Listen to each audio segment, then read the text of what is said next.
아주 엄청나게 그런 연애를 하시기 바라겠습니다. 아니 왜 남이 만든 거 갖고 돈을 버는 거예요 도대체? 계속해서 훈련에 비협조 진지충 설명충 새끼 네가 뭘 안다고 유튜브를 해. 안녕하십니까, 법알목 가이드의 박남주입니다. 여러분들은 혹시 진지충, 설명충이라는 말을 들어본 적이 있으십니까? 저는 예상하신 대로 이런 댓글 많이 받아봤습니다. 사실 제 영상을 보신 분들은 저의 진지한 영상 속에서 뭔가 따뜻함과 소소한 웃음을 발견하실 수 있다고 생각하는데 뭐 아님 말고요.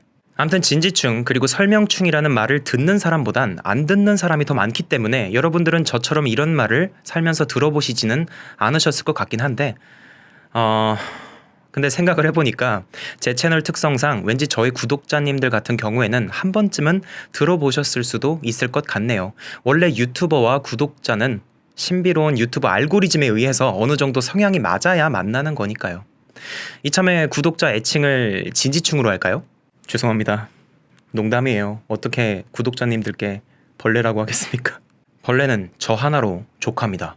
오늘 제가 이런 말씀을 드리는 이유는 2018년 11월에 중학교 국어와 도덕 시간 그리고 자율학습 시간에 과제 발표를 하는 A 학생을 같은 반 학생들이 진지충, 설명충이라고 놀리고 SNS 단체 대화방에서도 A 학생을 가리켜서 비슷한 표현을 사용한 사건이 있었기 때문입니다. 이 사건 결과 학폭위가 열렸고 학폭위에서는 서면 사과, 교내 봉사 5일, 특별 교육 이수 2일, 보호자 특별 교육 이수 4시간 등의 조치를 심의 의결하고 가해자 학생에게 통보했다고 합니다. 너무 과한 게 아닌가 생각을 하실 수도 있지만 학교폭력 예방법 제2조 제1호를 보면 온갖 것들이 정리되어 있는데 신체적인 폭력만이 해당되는 것이 아닙니다. 보통 학교 폭력을 생각하시면 때리고 돈 뜯고 심부름 시키는 것들을 떠올리실 텐데 이 사건처럼 설명충, 진지충이라고 놀려서 상대 학생에게 정신적 피해를 줬으면 그것도 학교 폭력이 될 수 있다는 것입니다.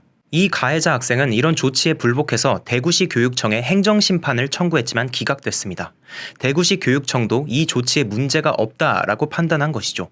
하지만 여기서 끝나지 않았습니다. 아마 여기서 끝났으면 이렇게 기사화되지 않았을 수도 있었을 것 같은데 가해자 학생 측은 서면 사과를 제외한 다른 조치가 너무 무겁다면서 소송을 걸었습니다. 피해 학생에게 사과를 했는데도 학폭위가 피해 학생의 주관적인 감정을 기초로 한 진술만 믿고 이런 처분을 했기 때문에 부당하다라고 주장을 했다네요.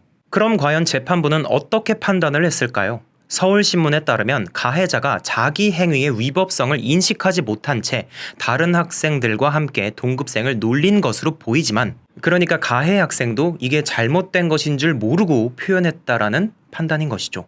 하지만 뭐뭐충이라는 표현은 사람을 벌레에 비유해 비방하기 위해 사용하는 것이 명백하다 라고 밝혔고 피해 학생이 문제의 언어폭력으로 입은 정신적 피해가 가벼워 보이지 않는 만큼 학교 측이 가해자 학생에게 선도 교육이 필요하다라고 판단한 것은 정당하다라고 판단했다네요. 재판부도 별 생각 없이 많은 사람들이 놀리기 위해 사용하는 뭐뭐충이라는 표현으로 상대방에게 정신적 피해를 줬다면 학교 폭력에 해당한다라고 본 것이죠. 여러분들은 이런 판사의 결정 어떻게 생각하시나요? 저는 갑자기 초등학교 시절이 떠오릅니다. 그땐 뭐뭐충 같은 말은 없었지만 저도 이런 식으로 피해를 입은 적이 있었죠. 수업 중에 쌤이 무슨 질문을 하셔서 제가 발표를 했더니 제 짝이 갑자기 선생님 박남주 잘난 척해요. 라고 말하고 그거에 선생님들이랑 애들이 다 같이 웃으니까 제가 뭐만 하면 애들이 너도 나도 선생님 박남주 또 잘난 척해요. 이런 식으로 놀렸거든요. 처음엔 저도 웃겨서 그냥 신경 안 썼는데 나중엔 제가 기침만 해도 그리고 시험만 잘 봐도 선생님 박남주 또 잘난 척해요. 뭐 이러니까 짜증나서 뭔 말을 못 하겠더라고요. 지금도 마찬가지지만 그때도 제가 굉장히 수다쟁이였거든요. 근데 이것 때문에 4학년 때 굉장히 말수가 줄어들었습니다. 그러면서 그때 이런 생각이 들었습니다.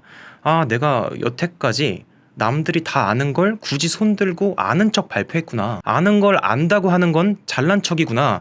가만히 있는 게 좋은 것이구나. 그래서 다른 애들은 시험만 보면 다 아는 문제임에도 불구하고 일부러 틀린 답을 골라서 시험을 못 보는 것이구나. 앞으로는 발표도 안 하고 반장 선거도 안 나가고 시험도 무조건 그냥 틀려야겠다 라고 생각을 하고 진짜로 2학기부터는 수업 중에 발표도 안 하고 시험도 일부러 망쳤습니다. 그냥 그렇다고 믿어주세요.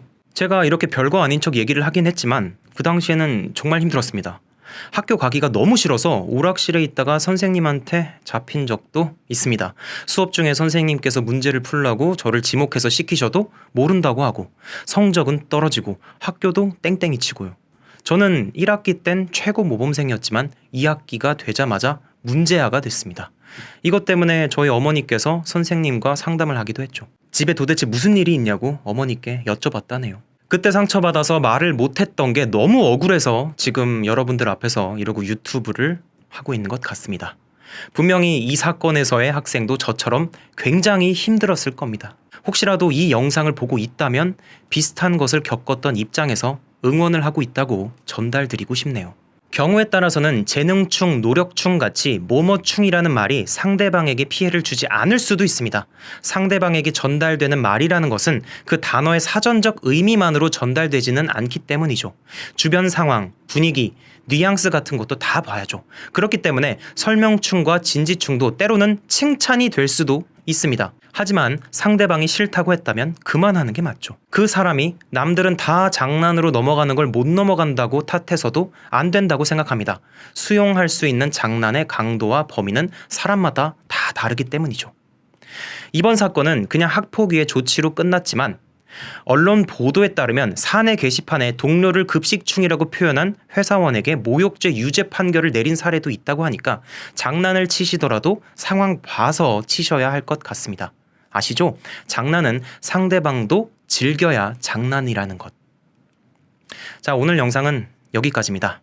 오늘도 여기 끝까지 시청해 주셔서 정말 감사합니다. 감사해요.